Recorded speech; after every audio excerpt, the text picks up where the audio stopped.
preguntaban antes a Pedro y a los apóstoles, ¿por qué Cristo no viene? ¿Por qué no se instaura el reino de Cristo? El apóstol Pablo dio unas pautas para el fin y dijo, oiga, primero tiene que presentarse el hombre del pecado para que venga el tiempo del fin y para que Cristo instruya su reino en esta tierra. ¿Qué ha pasado desde ese tiempo, 2000 años atrás? El Señor hizo la respuesta y dijo lo siguiente: el Señor no retarda su promesa, como algunos la tienen por tardanza, pero es necesario todavía, dice Dios, hay algunos que no han aceptado el Evangelio eterno, hay algunos que están todavía en el mundo, en el valle de la indecisión, hay algunos que no han entendido mi palabra correctamente, hay algunos que ni siquiera han oído mi palabra y es necesario que esos también escuchen la palabra. Amén. Dios tiene planeado todo.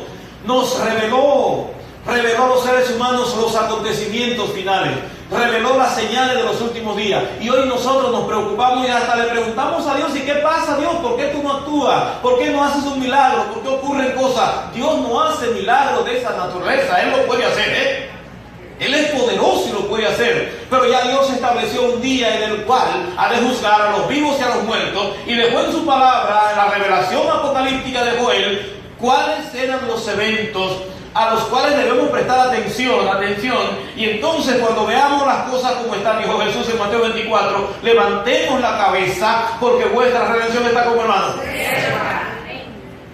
Nadie está a oscuras, nadie está en ignorancia.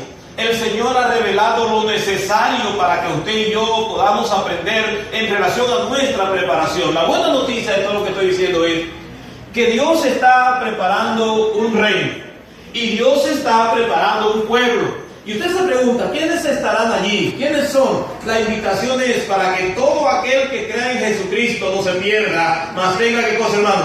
Vida eterna. La invitación es para usted, la oportunidad es para usted, la oportunidad es para mí. Usted tiene que averiguar en la palabra cuáles son los acontecimientos. Hablaba yo, símbolos, Apocalipsis número 13, símbolos de bestias que no es una palabra peyorativa, no es una palabra que estamos dañando a nadie, bestias allí, la bestia que sube del mar, sube de la tierra. La gente dice que es difícil es entender eso. No es difícil. Cuando Dios habla de esa manera, está hablando de poderes, está hablando de poder, de power, está hablando de eso, de dinamus, está hablando de gente que ejercerá el poder y que incluso en aras de hacer lo que dice Satanás, tratarán de imponerse ante Dios. Hay una serie de cosas que harían esa gente, mis amigos, para ellos podernos hacernos entender a nosotros que ellos son los que tienen el poder. Sin embargo, Apocalipsis número 14, hay un mandato para los cristianos, para los que conocen, para los que se arrepienten. Ese mandato está en 3 categorías. La primera categoría es que Dios está sellando un grupo de personas que dice la Biblia son 144,000.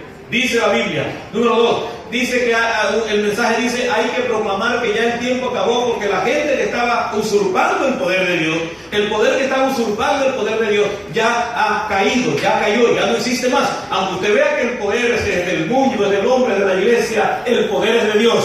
Amén. Número 3, a los cristianos se nos anuncia en el capítulo 14 que necesitamos salir por la calle diciéndole a la gente que ahora es tiempo de temer a Dios y darle gloria, porque la hora de su juicio. ¿La hora de qué? De su juicio. Y ese aspecto de la hora del juicio es determinante para nosotros. Amén. Ese tiempo de la hora del juicio es necesario que la conozcamos. No es que el juicio nos acarrea temor, no es que el juicio nos acarrea frustración, no es que el juicio será basado en muerte, no, el juicio está basado en vida. Y aquellos que aceptan a Jesús pasarán, es un libro, estoy citando, pasarán sin miedo, sin problema en el día del juicio. ¿Cuál es la causa? ¿Cuál es la llave para pasar sin problema y sin miedo? Ya Jesús lo dijo. Jesús dijo en San Juan 14:6, yo soy el camino, yo soy la verdad, yo soy ¿qué? Pero nosotros los cristianos, lo que ya hemos aprendido, lo que hemos oído, estamos siendo invitados no es a denunciar solamente el pecado de Babilonia. Babilonia, para los que nos visitan, es una palabra que significa confusión. Nosotros no estamos invitados solamente a denunciar el pecado de Babilonia a los que se quedan. Estamos invitados a invitar. Hay una cacofonía, los que saben español, ¿verdad? Bien español. Estamos invitados a invitar a los que están todavía en la confusión. ¿Cómo dije yo? Confusión.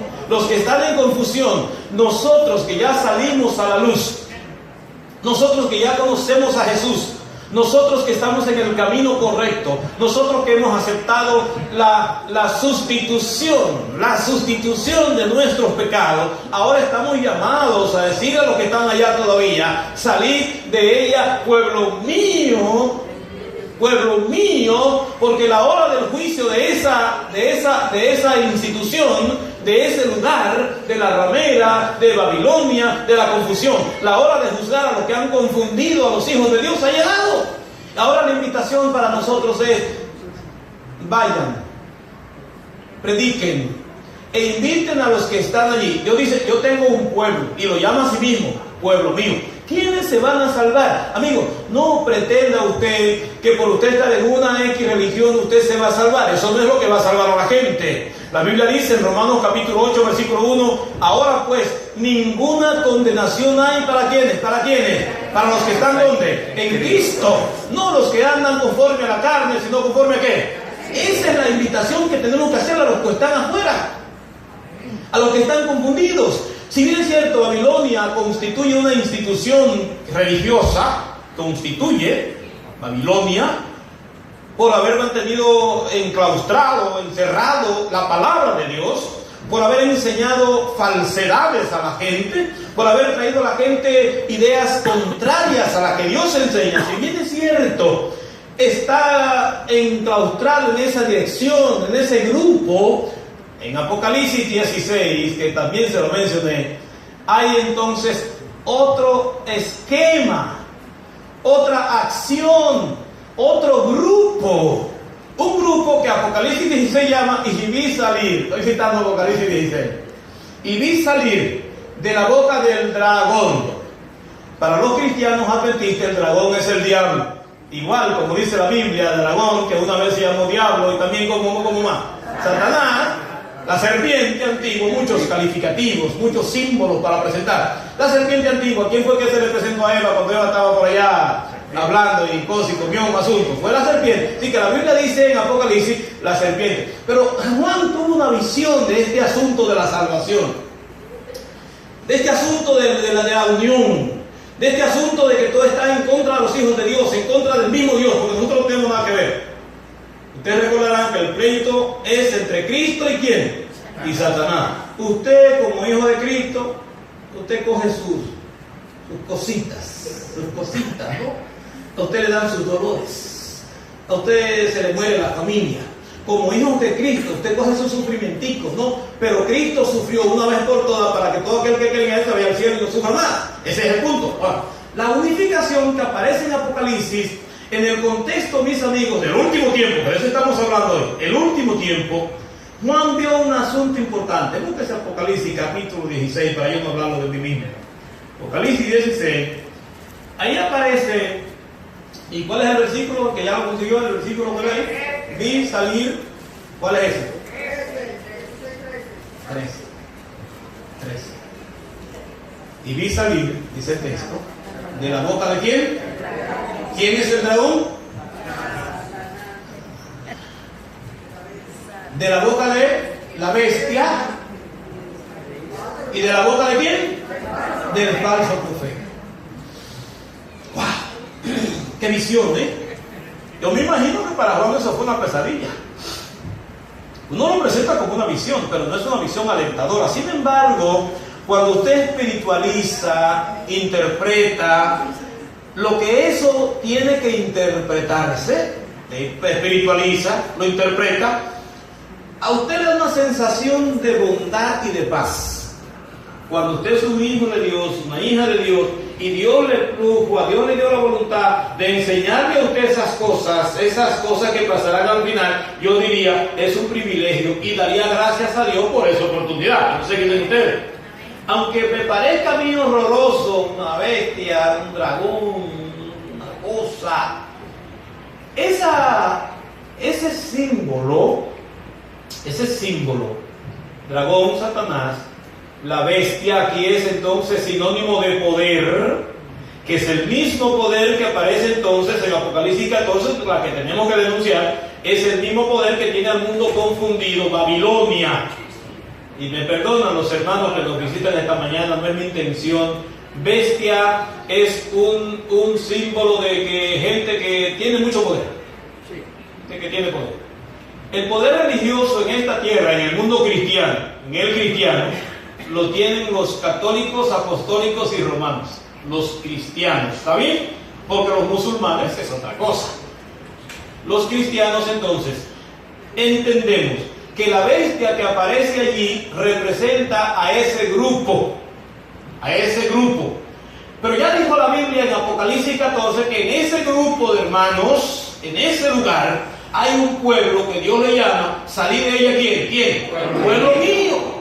Así que no todo es negativo en el concepto de hablarles a ustedes de cómo funciona la unidad y cómo funciona el fin del tiempo. Luego viene el falso profeta. Recuerden que se va pasando el manto. El dragón a la bestia. Ustedes saben cómo ocurre eso en la política, ¿verdad? La política ocurre así. El presidente, el secretario de la presidencia. En la iglesia ocurre de la misma manera. En la iglesia hay un gabinete. Y ahora Juan tiene una visión de un gabinete, mis amigos queridos. Un gabinete. Gente que tiene en su poder influir. El dragón influye a la bestia y la bestia influye al falso profeta. Ahora usted ya se preguntó, mi querido hermano pastor, usted que está hablando tantas cosas de nosotros, ¿y quién es el falso profeta? Se lo voy a decir. El falso profeta son todas las religiones cristianas, como dije yo, cristianas. Y no estoy juzgando, a mí me gusta explicar. A veces veo mis videos y digo, oye, le dije muchas cosas que no debí decir. Veo mis videos a veces por la internet y la gente lo está grabando. No debí decir, pero sí, a veces creo que lo debo decir. El falso profeta representa a todas las iglesias populares que no mandan a los hombres y a las mujeres a obedecer a Dios. Los que no le pueden decir a la gente, teman a Dios y denle gloria porque la hora de su juicio ha llegado. Aquellos que presentan el domingo como un día falso de reposo y están de acuerdo en el espiritismo y en el modo de presentar a Dios, la muerte y ese tipo de temas. Eso es el falso profeta. Todas las iglesias que veneran el domingo, por cierto, no solo lo veneran, atacan el sábado, atacan el día de Dios y nos desaniman a guardarlo, pertenecen al grupo del falso profeta. Ya lo dije. Si usted está en una iglesia, y no lo quiero desanimar de su iglesia, usted está en una iglesia, lléguese a su dirigente, a su pastor, busque la Biblia, la verdad de Dios, no se lleve lo que dice este hermanito, este gordito aquí esta mañana, la verdad de Dios, y hágale preguntas a su pastor. Diga, oiga, ¿por qué aquí dice? ¿Por qué aquí dice?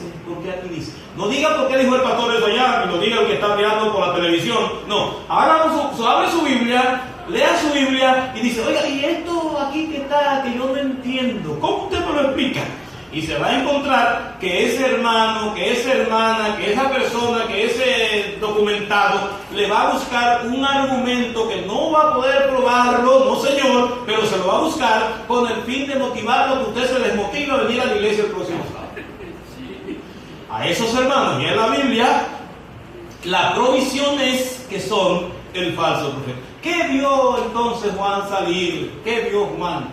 ¿Cómo se representan las doctrinas, las enseñanzas de ese grupo de hermanos? ¿Cuál es el arma para desanimarnos? Las iglesias populares en estos días están tomando, por ejemplo, el argumento del evangelio el evangelio, se llama eso, el evangelio de la prosperidad. ¿Han oído eso ustedes? Sí. Evangelio de la prosperidad. Eso es llamativo. Los pobres son gente que no son bendecidos por Dios. Error de Satanás, hermanos queridos. Error satánico. Oh, entonces tengo que ser rico para poder presentar prosperidad y decir que Dios me está bendiciendo. Error satánico. Dios bendice a su pueblo todos los días. Amén. Sea usted rico o sea usted pobre. No hay que ser próspero. Hay que ser próspero si se puede, pero si no, igual tenemos la bendición de Jehová. Amén. Las iglesias populares están presentando el espiritismo. Tres espíritus a manera de qué dice la Biblia? A manera de rana. Hoy día el espiritismo se presenta en diferentes niveles y situaciones. Espiritismo. ¿Y qué más si nosotros discutiéramos por acá, por ejemplo, la condición de los muertos? Un tema, una doctrina bíblica que se nos enseña que los muertos o la gente cuando muere, su espíritu se va al cielo y su cuerpo queda allá. ¿O qué tal que nos enseñe? No tiene que ir al cielo el espíritu, no estaba bien el hombre o la mujer que murió, pero hagámosle un reconcito para que se vaya tranquilo. Primero lo mandamos al purgatorio, ustedes saben, ¿verdad? No, pues al purgatorio, allí hacemos otra 9 días más, y entonces poco a poco, y ahí estamos, la Virgen Espíritu. Mire, son cosas que representan y pertenecen al espiritismo. El espiritismo se ideó en el Edén. Ustedes recuerdan cuando Satanás o la serpiente llegó a donde Eva y le dijo, con que Dios os ha dicho. Pero oigan esto, una serpiente hablando. Ya hay espiritismo.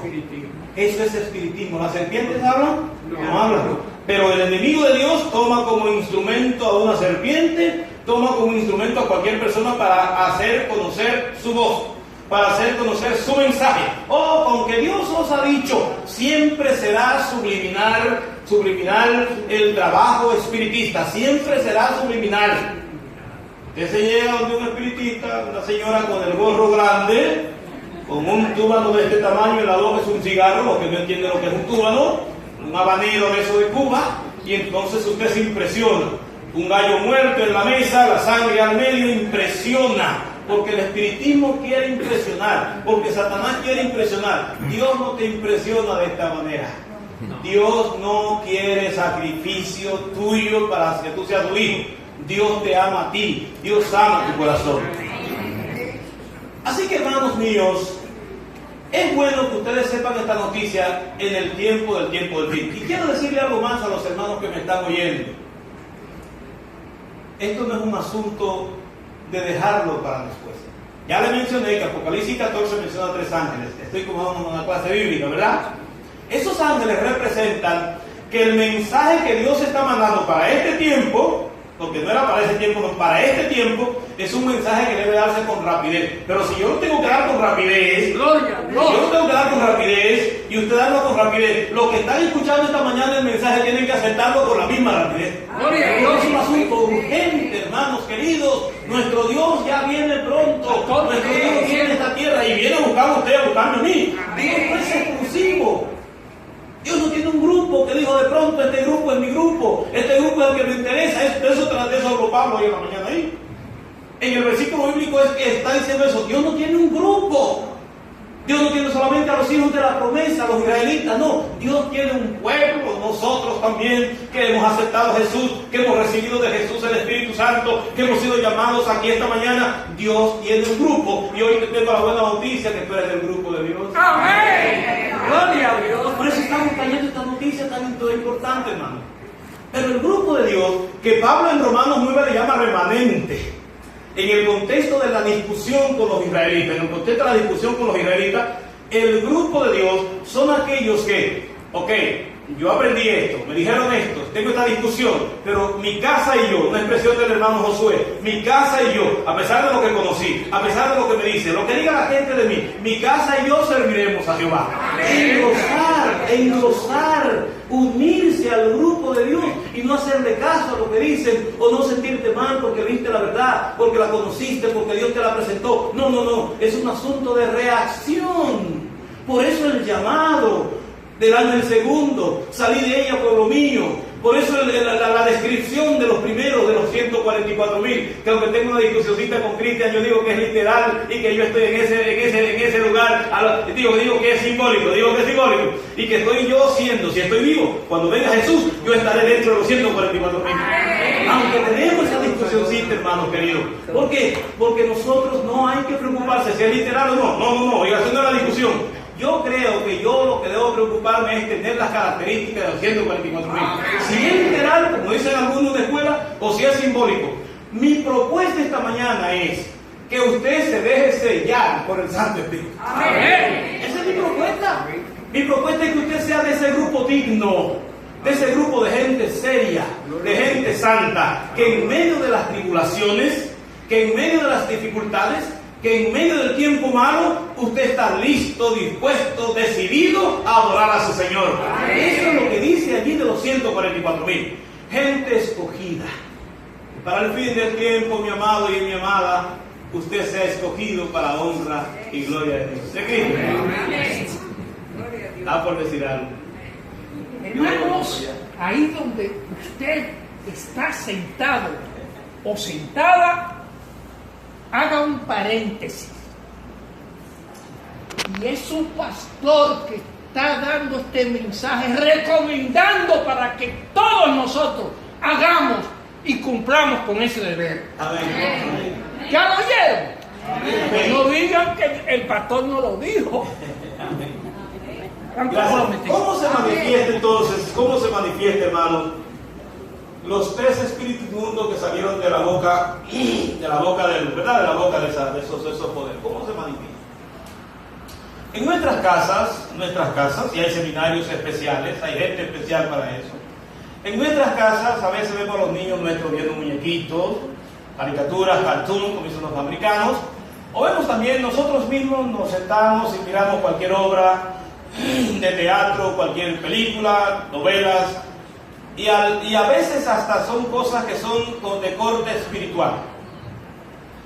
El espiritismo es un asunto sutil y se introduce a nuestra vida por cualquier forma. Aún en esas escenas que son fascinantes, el espiritismo se introduce en nosotros. El espiritismo se introduce en nuestras casas. No es un asunto que ahora lo vamos a tomar nosotros como con una euforia, como un fanatismo. No. Y que algunos dicen, no, hermano, yo no voy a ver esto porque ahí está. Yo lo que sí digo que uno cuando mira esas escenas debe reconocerlas y cuidar nuestro corazón, nuestra mente, porque Satanás quiere influenciar en nosotros, justamente en este tiempo, en nuestros niños. ¿Qué ha hecho la educación hoy día? La educación hoy día es humanista. La educación es humanista. Humanista significa que quiere la educación cambiar la perspectiva del ser humano.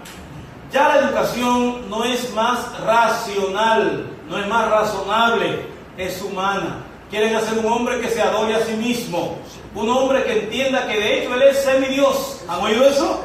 En la nueva era, en esa doctrina. De hecho, ellos enseñan que los seres humanos, basado en un capítulo del Salmo, un versículo del Salmo, dice que nosotros somos semidioses y que tenemos la capacidad mental para cambiar las cosas, para cambiar las circunstancias, para cambiar los entornos, para ser nosotros el centro del mundo. Evidentemente, hermanos queridos, es una acción, es un acto que se está desarrollando para que el hombre ya no necesite más a Dios.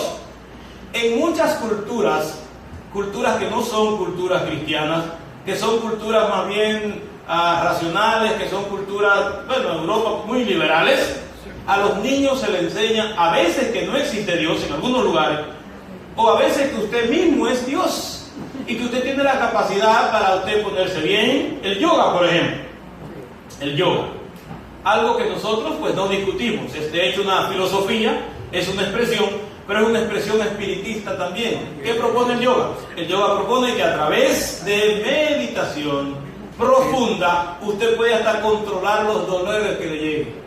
Meditación profunda. El espiritismo entonces se muestra de esa manera. Y yo pregunto, ¿estamos nosotros siendo bombardeados? ¿Ha sentido usted ser bombardeado por ese plan satánico? Sí, mis hermanos.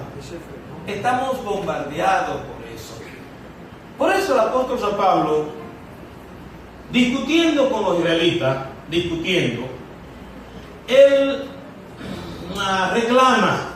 reclama su parte en el reino de Dios.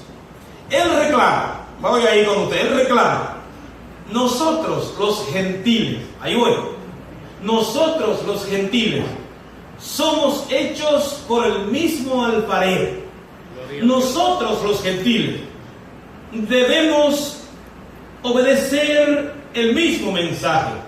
Nosotros los gentiles hemos sido llamados y hemos sido hechos hijos de la promesa en el mano de Isaac en Abraham, porque no hay que nacer de Abraham para ser hijo de la promesa, dice Pablo en Romanos, sino que hay que aceptar la promesa que es Cristo Jesús. Amén. Apocalipsis es la revelación de Jesucristo. Solo estoy tratando de juntar una cosa con otra. Apocalipsis es la revelación de Jesucristo.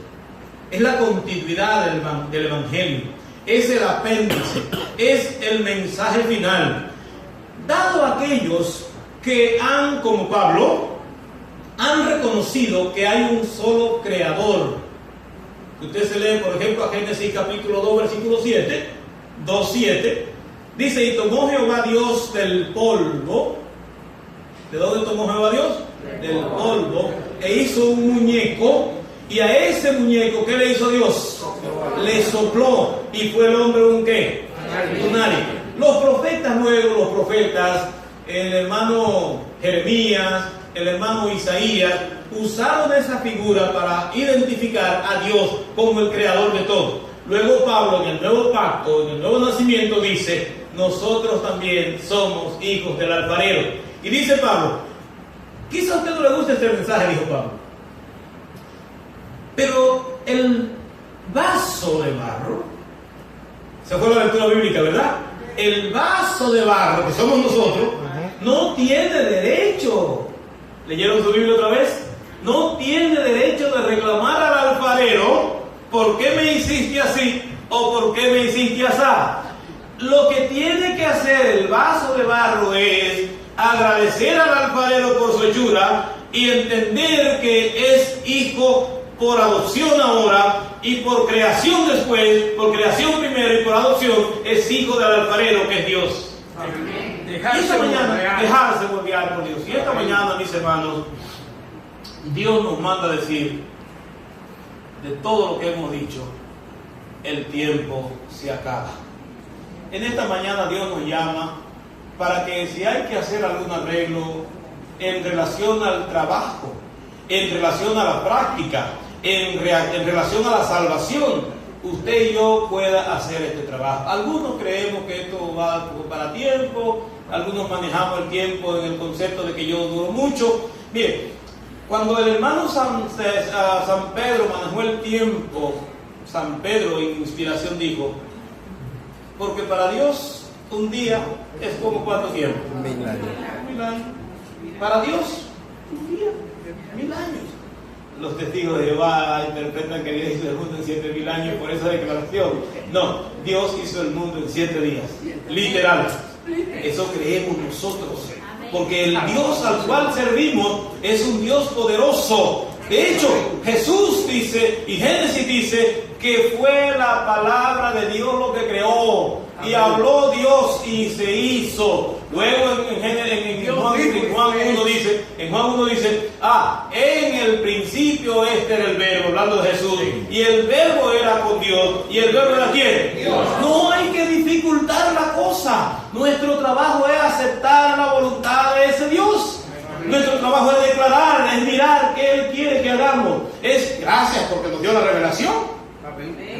Gracias porque no nos dejó a oscuras, hermano. Gracias por eso. Y más gracias porque usted y yo estamos esta mañana en este lugar. Más gracias porque estamos aquí escuchando la palabra de Dios. Porque Dios no quiere la muerte del impío, hermanos queridos. Ojalá la gente que está en Babilonia en confusión también diga, Señor, pero yo estoy mal, y se arrepiente, y usted esté seguro que Dios lo aceptará y lo salvará como a todos nosotros. Amén. Este no es un mensaje de perdición, no es un mensaje de condenación, no es un mensaje de gritos, no, es un mensaje de vida eterna, hermanos.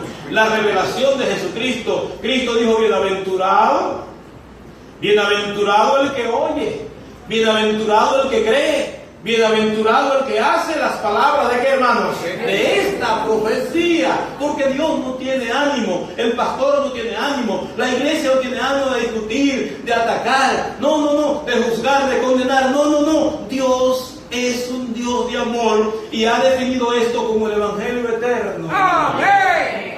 Gloria El Evangelio eterno es la buena noticia de la salvación que ha estado ahí eternamente y que a nosotros nos toca hoy decir ese mensaje con claridad, con amor, con respeto, pero con los elementos que tiene que ver con la salvación de las personas. Amén. Tú que viniste esta mañana, este es un mensaje de vida eterna. Un mensaje de reconocer a Dios como tu creador, reconocer a Dios como tu alfarero. Él fue que te hizo. Eres bonito, Dios te hizo. Eres feo, Dios te hizo. Dios te hizo. Hay gente que dice yo soy feo, Dios te hizo. No te hizo feo, el pecado y el tiempo nos ha hecho feo, ¿verdad? Dios te hizo bonito, te hizo bonita, te hizo completo, te hizo completa, porque Él es el alfarero. No tienes derecho a cuestionar al alfarero. Él te hace como Él quiere. Pablo dice, bueno, yo no nací de un lado, nací del otro, pero soy hijo del alfarero igual. Y si usted va conmigo otra vez, el argumento de Pablo en el capítulo número 9, el argumento de Pablo, hermano, en el 19 creo que es, 9:19, hablando del alfarero, ¿no? Para no irme por otro lado. Ok, dice el 21, ¿o no tiene potestad el alfarero? El 20 primero, más antes, oh hombre, ¿quién eres tú? Oh hombre, claro, cuando dice hombre se refiere también a quién acá, a mujer. ¿Quién eres tú? Para que alterques. ¿Qué significa la palabra altercar? Discuta. ¿Quién eres tú para discutir? ¿Quién eres tú, hombre? ¿Quién te dio esa capacidad? Ustedes saben que Pablo está hablando, sabe lo que está hablando allí, ¿verdad? Porque la gente discute acerca de Dios, discute acerca de su voluntad, discute acerca de su creación. Y hay otro que llega a la conclusión, Dios no existe. No me cojan esa palabra, ¿no? El pastor está diciendo que Dios no existe. No, Dios existe. Pero Pablo dice, ¿por qué discutir con el alfarero, hermanos? ¿Por qué discutir con Dios? Es un principio del papá y la mamá cuando estamos criando, ¿verdad? Estamos criando. Doy una orden a mi hijo, una orden. ¿Y por qué lo tengo que hacer? Porque yo te lo digo, usted todo. Tienes que hacerlo. A veces decía a mis hijos, mira, tal cosa tienes que hacerla. Oye, no te pedí el favor. Hay una etapa así. No siempre es así. Ya no le puedo decir eso a los hijos míos, son grandes, ¿no? Pero una etapa de formación cuando estamos así. Igual hizo Dios. Una vez Moisés quiso discutir con Dios. Estaba Moisés discutiendo con Dios respecto a que él quería entrar a la tierra. ¿No? ¿Recuerdan eso? Yo quiero entrar, yo merezco entrar. Y Moisés discutiendo con Dios. Y Dios le dijo, y mira, ya te dije que no vas a entrar. Y no hablemos más del asunto. Eso es lo que dice Pablo, hermano. Las discusiones con Dios no funcionan, hermanos. Las discusiones de que si yo creo, si yo no creo, si yo soy, si yo no soy, si me salvo o no me salvo, no discuta. Déjele a Dios los resultados, dice Pablo aquí. No se discute con Dios y pregunta otra vez, ¿dirá el vaso de barro al que lo formó, ¿por qué me has hecho así? Son preguntas que hace el apóstol Pablo. Y dice el 21, ¿o no tiene potestad el alfarero sobre el barro? Otra pregunta. Usted que discute, ¿no tiene potestad el alfarero sobre el barro? Y entonces dice la palabra